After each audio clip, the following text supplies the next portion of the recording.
A pleasant morning to each and everyone. My name is Saina H. Gakit and I am the first presenter of Group 8. So our topic for today, it's all about developing training curriculum. So we have 3 lessons for developing training curriculum. So lesson 1, establish training need requirements, and lesson 2, develop competencies curriculum, and for the last lesson, finalize training curriculum assessment. So those are 3 lessons that we discussed today. So first, we discussed lesson 1, which is the establish training need requirements. So to establish training need requirements effectively, it is essential to follow a structured approach to identify, assess, and confirm the necessary elements for designing and implementing a training program. So we have 7 assessment criteria. So number 1, stakeholders are identified and consulted to establish training aims and requirements. Number 2, training requirements are identified using appropriate methods. Number 3, training regulations or other relevant specifications on which to base the learning program are identified, assessed, and confirmed. Number 4, potential employment, markets, and career opportunities for training participants are recorded and documented. Number 5, potential learners are identified. Number 6, profiles of learners are developed prior to entry to the course. And lastly, language and literacy requirements of the learner are determined according to profiles. So for the number 1, which is the stakeholders, this includes like employers, industry experts, training providers, and community representatives. Engaging with the stakeholders ensures that the program aligns with industry demands and learners' expectations. So number 2, which is the training requirements, are identified using appropriate methods. Using appropriate methods such as surveys, interviews, or industry analysis, identify the specific skills and competencies required for the target roles, so that this ensures that the training program addresses actual needs. And for the number 3, which is the training regulations or other relevant specifications on which to base the learning program, are identified, assessed, and confirmed. So the training regulations, competency standards, and other relevant documents must be assessed to guide the designs of the learning program. These documents ensure that the program meets national standards and legal requirements. And number 4, which is the potential employment, markets, and career opportunities for training participants, are recorded and documented. So understanding potential employment markets and career pathways helps in tailoring the program to ensure the learners are equipped for real-world opportunities. Record and document these informations to support program justification. And number 5, potential learners are identified. Means is to identify the target group for the training program. This includes assessing the demographic, educational, and professional backgrounds of the participants. And number 6, profiles of learners are developed prior to entry to the course. So this is important, especially creating detailed learner profiles helps in customizing the training approach. Like profile should include information about learning skills, experiences, learning styles, and readiness for the course. And for the last, language and literacy requirements of the learners are determined according to profiles. Means to determine the language and literacy levels of the learners to design materials and activities that cater to their needs. This ensures effective communications and learning throughout the program. So for the contents, we have 13. So number 1 is stakeholders. Means is to define the roles in planning and supporting training. Number 2, training goals and requirements. Means align with industry standards and learners' needs. Number 3, learners' profiles and learning styles. Means understand diverse learning principles and adapt accordingly. Number 4, adult learning theory. So that we have to apply adult learning principles to make training relevant and engaging. So number 5, language and literacy levels. So we need to address communications barriers for better learning outcomes. So number 6, employment opportunities. So link training to career prospects and market demand. So for the number 7, training delivery modes, we have to choose effective methods like face-to-face or online or blended learning. So for the number 8, policies and regulations, we have to adhere to legal, ethical, and national standards. For the conditions, the students or trainees must be provided with the following.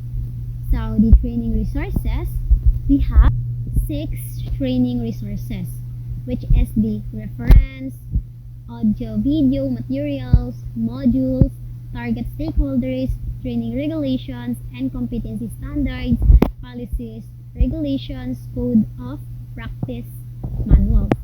And next is training facilities area. So we have 2, which is the computer and peripherals and LCD projector.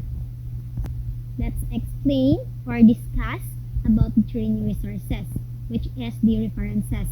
So as we all know that the references like books, audio, video, materials, and learning modules to support instructions and also to access to relevant training regulations, competency standards, and policy manuals. And for the training facilities is a well-equipped training area with computers, LCD projectors, and other necessary peripherals or we need to use.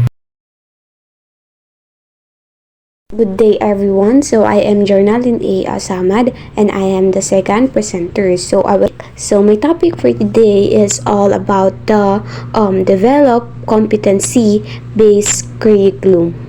So assessment criteria. So the focus of assessment criteria is on practical application, ensuring that learners can demonstrate their ability to perform tasks to the acquired standards within a given context. So first, we have a competency standards. Other relevant specifications are analyzed and interpreted to determine specific learning objectives, outcomes, and goals. So competency standards are relevant specifications are analyzed to identify the key knowledge, skills, and attitude required. So this involves breaking them down into smaller components, aligning with the learning frameworks, and defining clear, measurable learning objectives or outcomes.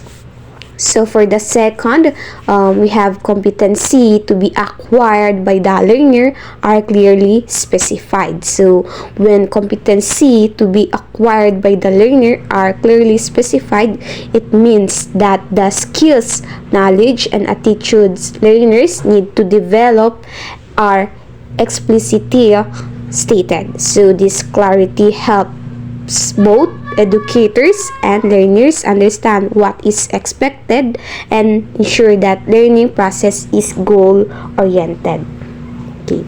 So for the third, modules of instruction are developed, modified according to needs and procedures. So developing or modifying modules of instruction according to needs and procedure involves tailoring learning materials and activities to meet specific learning requirements, industry standards, or curriculum goals. So this ensures that the instruction is effective, relevant, and aligned with desired outcomes. So let's proceed for the fourth. So learning outcomes and assess criteria are established according to procedures. So establishing learning outcomes and assessment criteria according to procedures ensures that the learning process is structured, measurable, and aligned with the institutional or industry standards. Okay, did you get it? Okay, so let's proceed for the fifth. So resources required to support the training curriculum are identified. So, identifying resources required to support the training curriculum ensures that the learning process is effective, efficient, and well equipped to meet its objectives. So, resources includes all tools, materials, and infrastructure needed to deliver the curriculum and achieve the desired outcomes.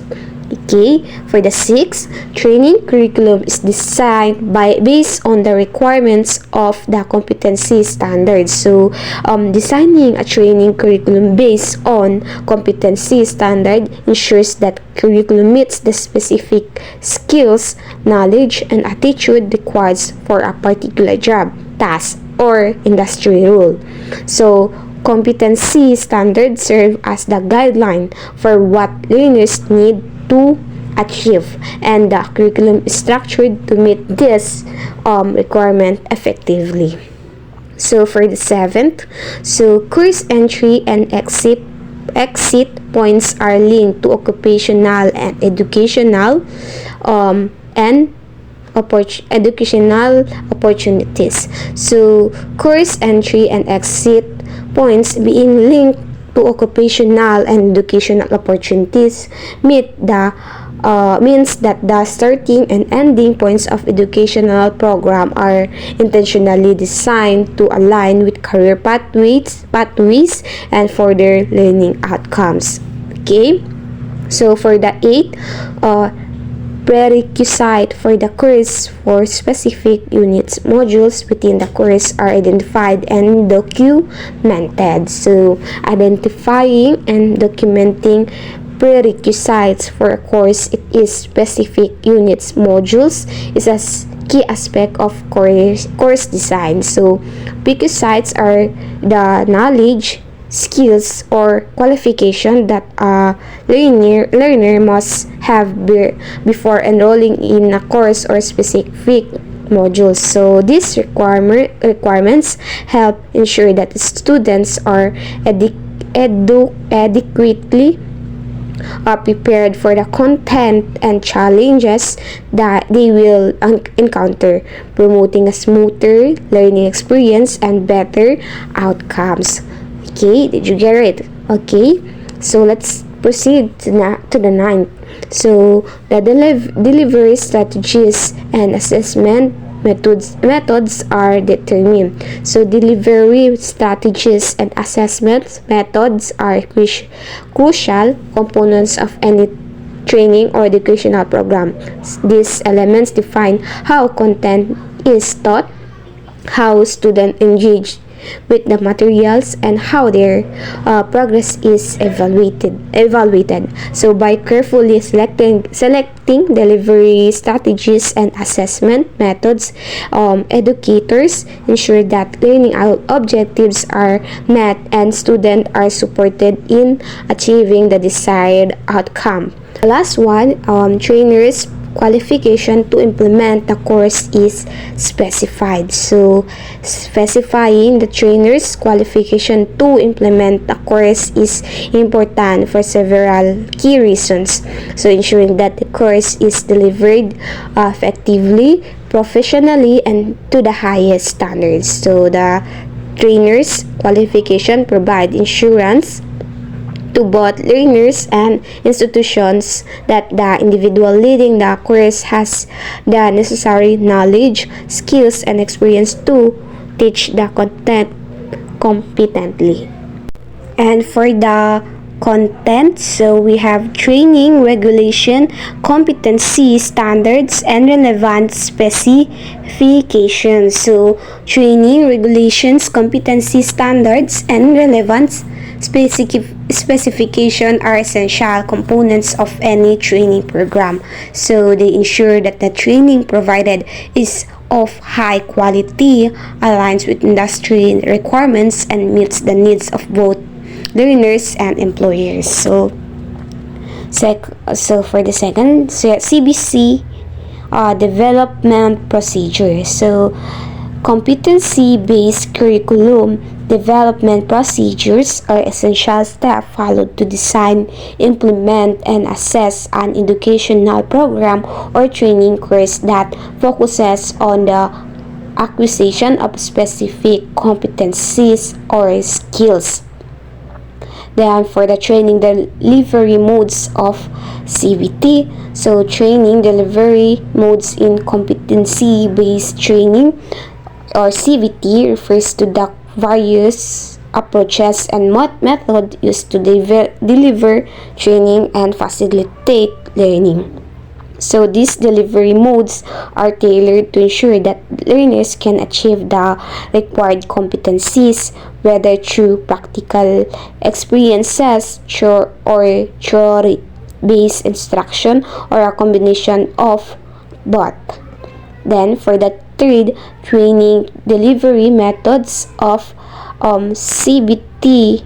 So in competency-based training, CBT, training delivery methods are the various ways in which the content is presented to learners and how they engage with the learning process. So these methods are designed to help learners acquire specific competency and demonstrate their abilities to perform tasks to required standards.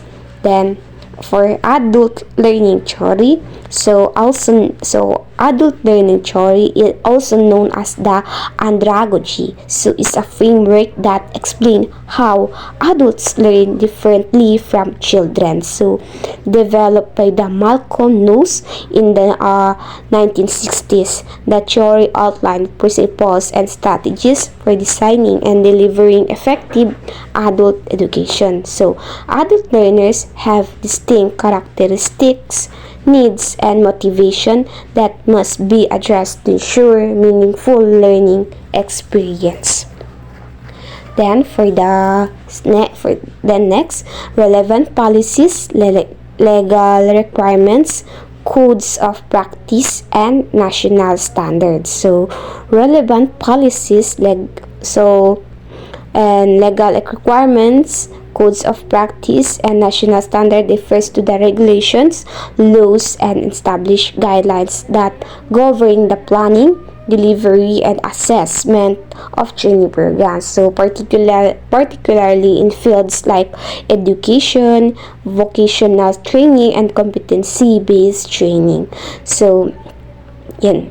Then, for the last one is assessment strategies. So, assessment strategies are approaches used to evaluate the knowledge, skills, and competency that learners have acquired during training or educational programs. So, in competency-based education and training or CBT, so assessments are aligned with learning outcomes and designed to measure whatever learners can perform tasks to be specified standard.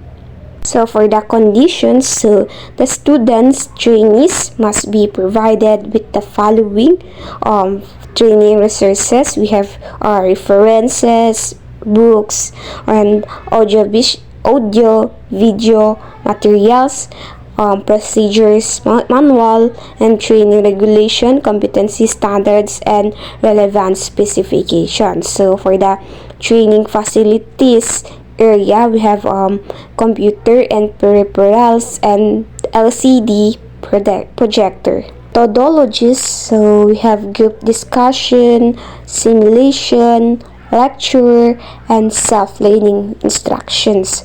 So for the last one is assessment methods. So we have written tests, demonstration or questioning, and portfolio.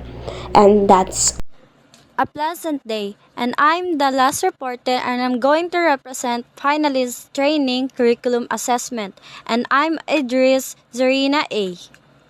Assessment criteria. Training curriculum is validated with other persons.